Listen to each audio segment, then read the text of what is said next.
옛날 어느 마을, 호랍이 덕출이는 여인네를 좋아했고 떠보기를 잘했다. 그 주둥이로 여러 번 재미를 받고 그래서 하루는 저작거리를 돌고 있었는데 아, 심심하군. 오늘도 간만에 재미 좀 봐볼까나. 그때 마을 처자 순심이가 지나가는데 이봐, 순심이. 무슨 일이요? 자네 얼마 전에 상만이 녀석하고 한 방에서 밤새 쳤지? 어머, 그걸 어떻게? 나만 알고 있으니까 내 입 막으려면 어떻게 해야 하는지 알지? 알긴 뭘 알아. 그래, 쳤다 쳤어. 밤새 화투 좀 쳤는데 뭘. 돈도 털리고 놀이개도 털렸는데. 사람 염장 지르네. 저리 안 비켜. 그렇게 순심이가 지나가고 이런, 안 먹히네. 안 먹혀. 제길. 다음으로 과부달자가 지나가는데 이봐, 달자. 무슨 일이요? 자네 얼마 전에 만드기랑 아주 지지고 볶은 거 내가 지나가다 다 들었어. 이건 나만 아는 비밀이야. 내가 입 열면 어떻게 되는 거 알지? 팔도에 소문 다 나는 거. 그럼 얼굴 들고 못 다녀. 어떻게 내 입을 막아야겠어. 그야 바로 깡냉이를 다 털어버려야지. 응, 뭐라고? 어디서 이빨을 까? 심심하면 집에 가서 발 닦고 잠이나 자. 그렇게 달자가 지나가고 아, 오늘은 일진이 안 좋네. 안 좋아. 그때 마침 지나가던 마을 노파 춘덕이 아이고, 덕출이 외로워? 불쌍한 호래비 같으니라고. 나도 외로워. 이따 밤에 들러. 장작이 얼마 없으니까 한 지게만 가져오면 내가 오늘 선심 쓸라니까.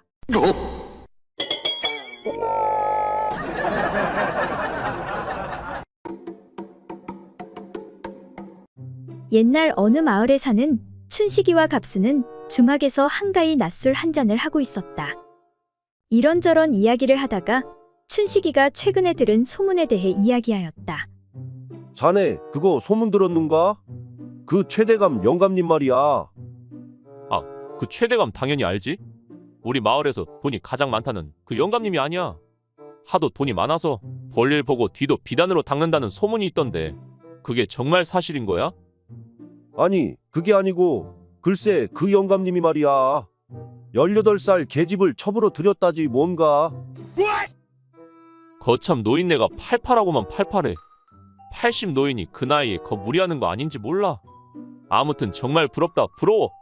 뭐 그렇긴 해도 그 대감님이 어려운 사람들에게 쌀도 나눠주고 좋은 일도 많이 하니까 마냥 욕하기도 좀 거시기 하네.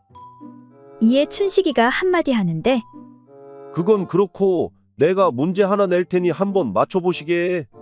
80살 노인하고 18살 처녀가 하룻밤을 보내게 됐소. 그런데 다음날 아침에 눈을 떠보니 한 사람이 죽어 있는 거야. 과연 누가 죽어 있었을까? 갑수가 잠시 고민하다 말하길 아마도 80살 노인이 아닐까. 왜 그렇게 생각하는가? 그거야 보나마나 처녀가 그 노인의 재산을 가지려고 해쳤거나 아니면 늙은 노인이 밤새 힘쓰다가 골로 간 거겠지. 아니야, 18살 처녀야. 무엇 때문에 그런가?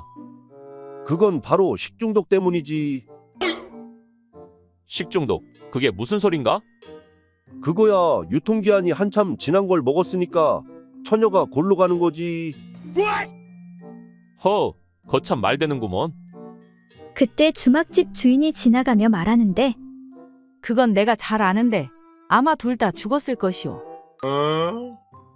아니, 왜 그렇게 생각하는가?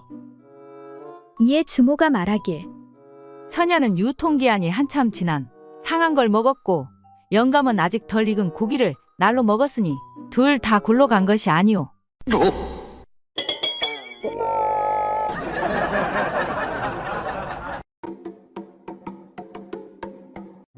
옛날 어느 마을에 부잣집 딸 옥순이와 그 집 머슴인 칠복이는 서로 좋아하는 사이였다.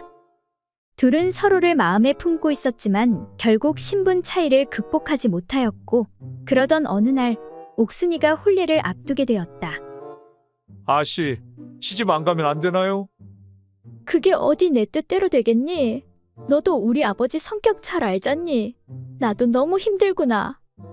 아씨를 참말로 사랑했습니다요. 다음 생에는 꼭 부부가 되어 다시 만나자고요.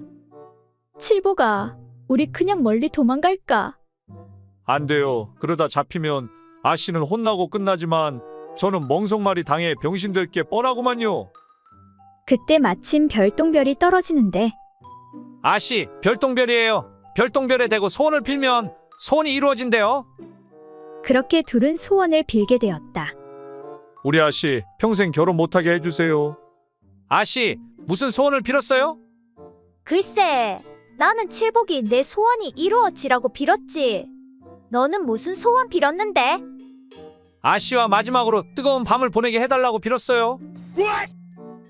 그렇게 둘은 처음이자 마지막으로 뜨거운 거사를 치르게 되었다. 그리고 세월이 흘러 50년이 지난 어느 날 야, 칠보가 너 일로 와봐. 예, 아씨, 부르셨습니까? 내가 뒷간 청소 깨끗이 하라고 했어. 안 했어. 지나갈 때마다 냄새 나잖아. 아씨, 정말 죄송합니다. 네 놈이 개떡 같은 소원 빌어서 내가 지금까지 시집도 못 갔잖아. 넌 무덤에 누울 때까지 고생해야 해. 알았어? 이런 제기랄 그냥 솔직하게 한번 주고 시집가라고 빌걸 아주 인생 꼬였구먼. 그런데 아씨, 이제 그만 사실대로 말해주시지요. 도대체 그날 밤 무슨 소원을 빌었길래 50년 동안 내 몸이 말을 안 듣는 것입니까? 그 말에 아씨가 말하길 그거야. 네가 다른 여자 못 만나게 다시는 아랫도리를 세우지 못하도록 빌었지.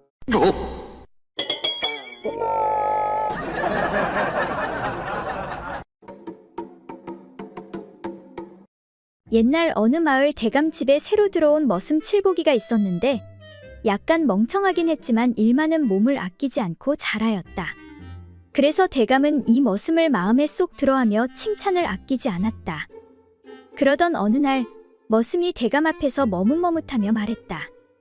나으리, 어쩐지 요새 몸뚱이가 굶실굶실 좀 이상스러운 것 같습니다요. 그래, 헌데 보아하니 혈색은 별로 나빠 보이지 않는 것 같은데 어디가 아픈 것이냐? 하고 대감이 묻자 칠보기가 말하길 아픈 것도 아닌데요. 어쩐지 여기가 좀 이상해서 그럽니다요. 머슴은 거북살스럽게 사타구니에 그 불룩하게 솟아오른 장소를 가리키는 것이었다. 이에 대감은 고개를 끄덕이고 빙그레 웃으며 아, 그 병이라면 걱정할 것 전혀 없지. 내일 하루 시간을 줄 터이니 읍내에 갔다 오도록 하여라. 너의 그 병을 고치려면 읍내 색시집에 갔다 오면 말끔하게 낫게 될 것이다. 고맙습니다. 대감 나으리. 어리숙한 머슴은 주인에게 연신 감사 인사를 하였다. 머슴 칠보기는 읍내 색시라는 뜻은 잘 알지 못하였지만 주인이 무슨 소개장이라도 써주는 것인 줄 알고 크게 기뻐하여 이 일을 안방마님께 자랑하였다. 안방마님, 대감 나으리께서 내일 읍내 구경도 하고 색시집에 가서 치료도 받고 오라고 하며 열량이나 주셨습니다. 그 말을 들은 안방마님이 그렇단 말이지. 그렇다면 내일까지 기다릴 것도 없느니라. 오늘 저녁 나리께서 먼 마을에 출타하시니 저녁 먹고 아무도 모르게 내 방으로 살짝 들어오도록 하여라. 그리하여 칠보기는 아무도 몰래 마님 방으로 가게 되었다. 마님, 잘못했습니다. 한 번만 용서해 주십시오. 조용히 하거라. 내 너의 병을 말끔히 고쳐주도록 하겠다. 마님, 정말 죄송합니다. 그냥 읍내 색시집에 가게 해주십시오. 시끄럽다 이놈. 어서 바지를 내리도록 하여라. 그렇게 하여 칠보기는 새로운 세계에 눈을 뜨게 되었다고 한다.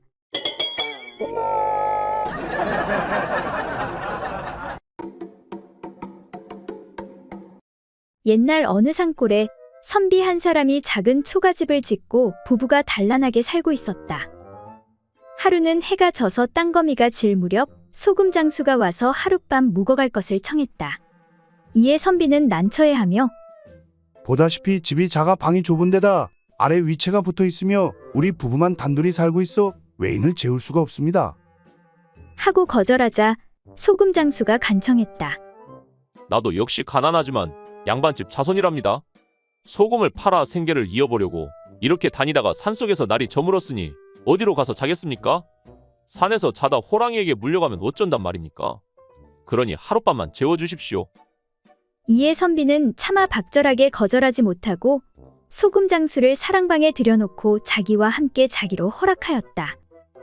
그런데 그날 밤 부부는 마침 송편을 해먹기로 했는데 귀한 송편을 소금 장수까지 주기가 아까워 부부가 상의하였다.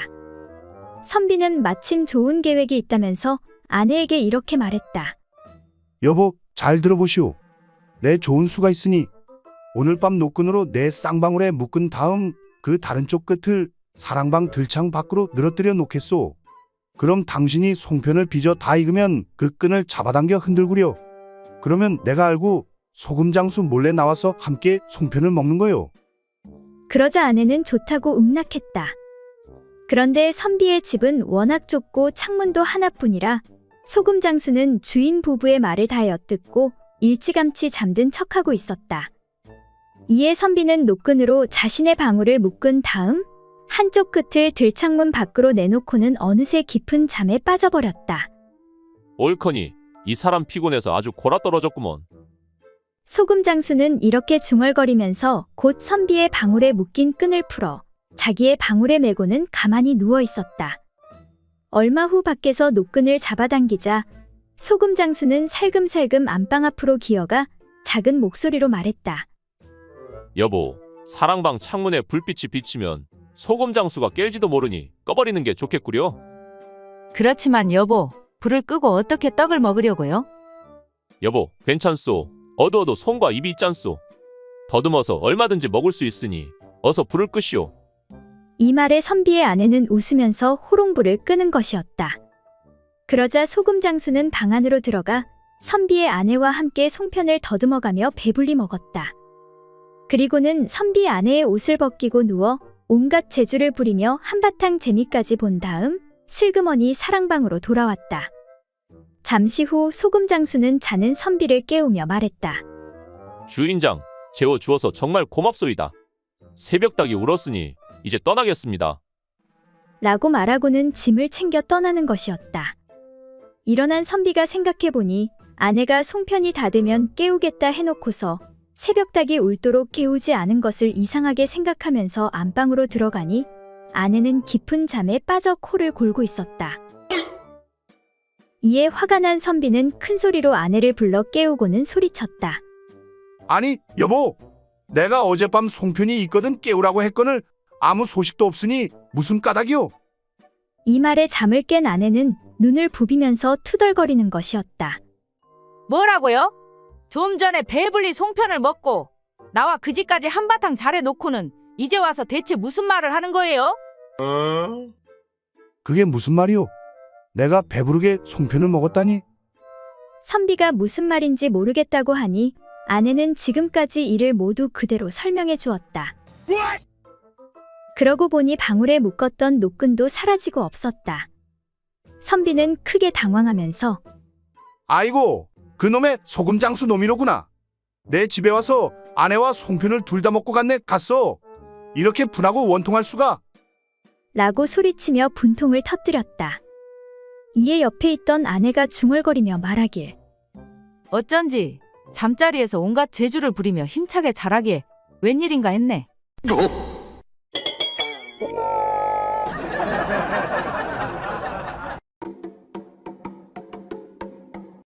옛날 어느 마을에 인자하고 자비로운 의원이 살고 있었다.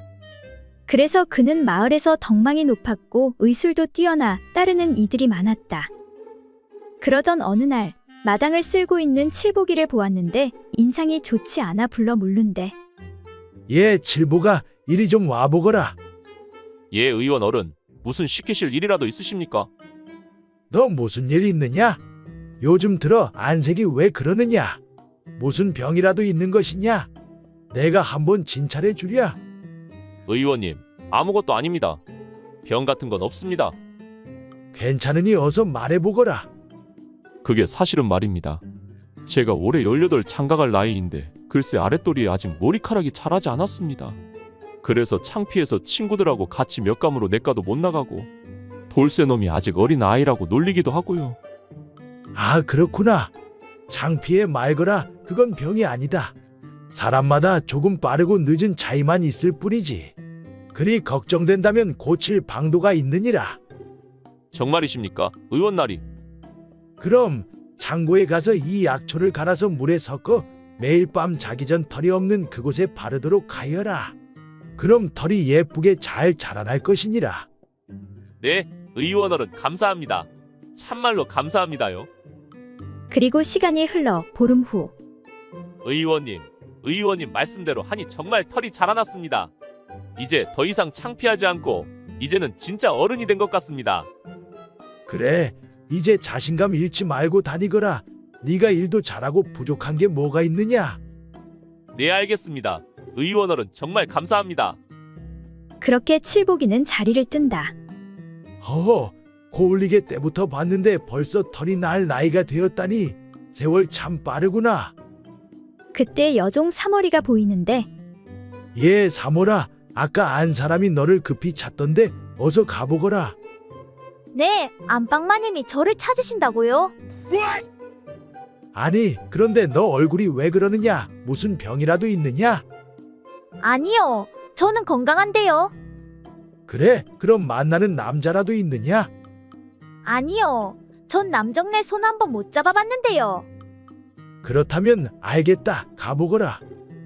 이때 안방마님이 달려오는데 아니, 3월이 이것이 왜 불러도 안 오는 게야? 그것보다 여보 영감 큰일이 났어, 큰일이. 아니, 그래 무슨 일이요? 호들갑 떨지 말고 천천히 말해보시오. 아니 글쎄, 내 손이 손이 뭐 어쨌단 말이오? 이것 좀 보시구려. 내 손이 원숭이 손이 되어버렸어.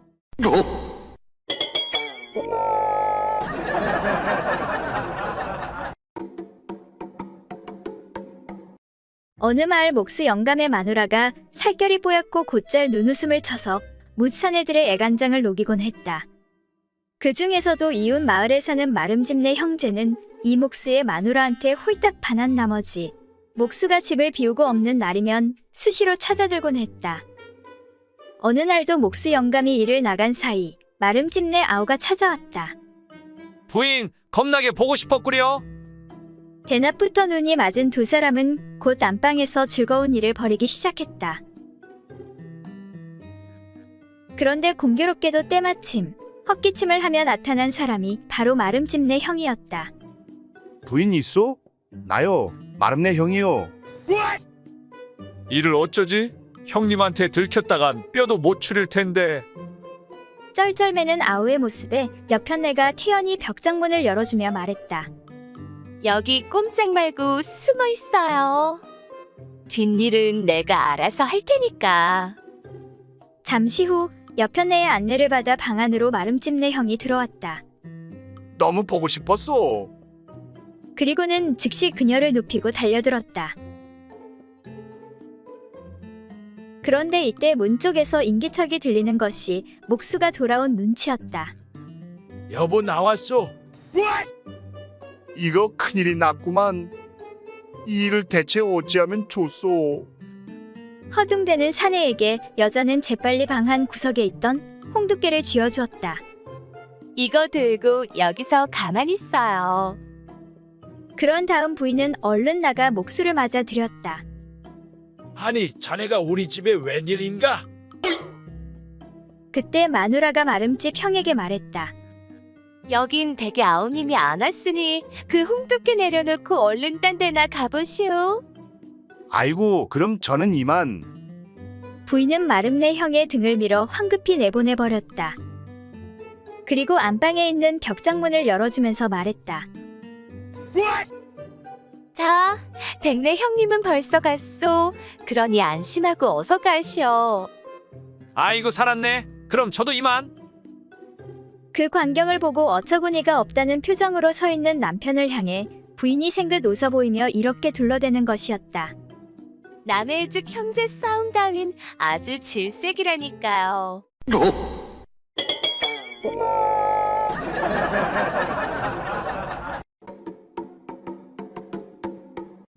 옛날 어느 고을에 한 쌍의 부부가 힘든 농사일을 마치고 집에 돌아와 저녁 식사를 하고는 집에서 편히 쉬고 있었다. 그러던 중 심심하던 남편이 부인의 엉덩이를 보고 나서 이렇게 말하는 것이었다. 아이고 마누라, 당신 엉덩이가 갈수록 펑퍼짐해지는구먼. 마당에 있는 제일 큰 김장떡하고 크기가 비슷하겠네 그려. 남편이 이와 같이 웃으며 부인을 놀림해도 부인은 못 들은 척하고 그저 자기 일을 했다. 그럼에도 남편은 재미를 붙였는지 이번에는 줄자를 가져오더니 줄자로 부인의 엉덩이 크기를 재보고는 장독대로 달려가서 장독대의 둘레를 재보고 다시 내려와서 말하길. 아이고 사실이네. 당신이 이겼네. 이겼어. 확실히 당신이 이만큼 더 커. 이런. 그러면서 부인을 계속 놀려대는 것이었다.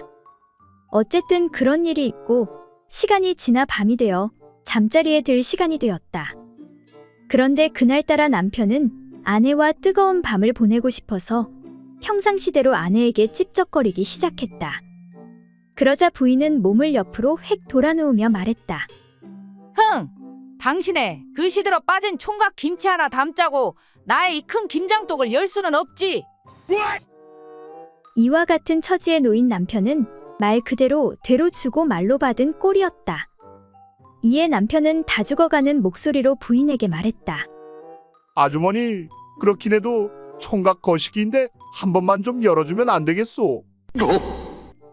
이렇게 해서 부부는 결국 화해하였다고 한다.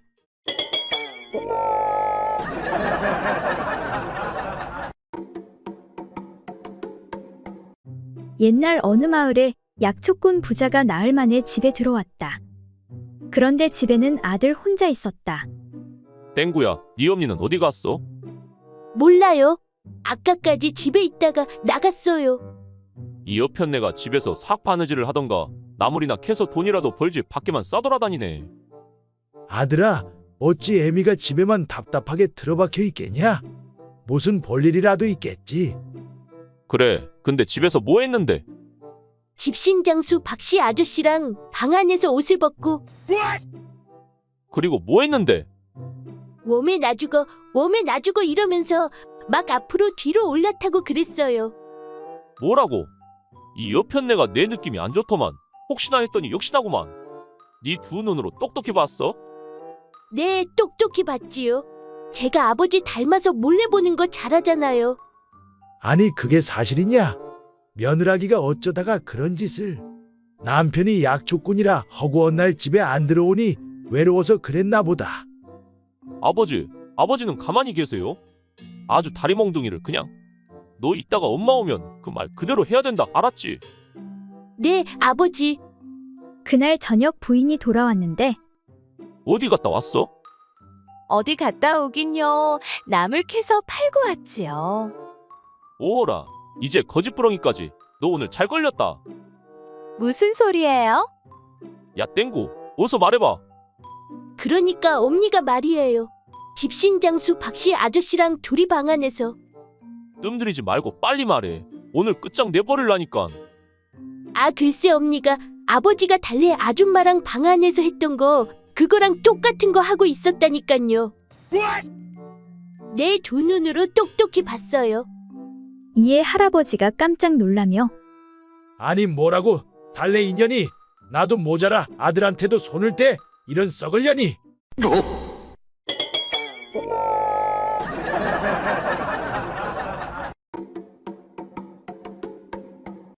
옛날 어느 마을에 한 노처녀가 우물에서 물을 길어 물동이를 이고 막 돌아서는데 마침 갓 혼인의 새 신부가 된 친구가 물을 기르러 왔다. 신부를 본 노처녀는 물동이를 인 채 첫날 밤 얘기를 들려달라고 졸랐다. 맹수가 첫날 밤 이야기 좀 해주렴. 이에 신부는 생긋이 웃으면서 첫날 밤의 경험을 얘기했다. 그러니까 내가 신방에 들어가 앉으니 신랑이 보고 좋아하면서 나를 껴안았어. 그러고는 내 몸을 더듬더니 내 옷을 홀랑 벗기고 안아서 이불 속에 반드시 눕히는 거야. 나는 어떻게 하는지를 보려고 신랑이 하는 대로 가만히 있었지. 그러니 신랑도 옷을 벗고 내 배 위에 엎드리는 거야. 그래서 어찌 되었는데?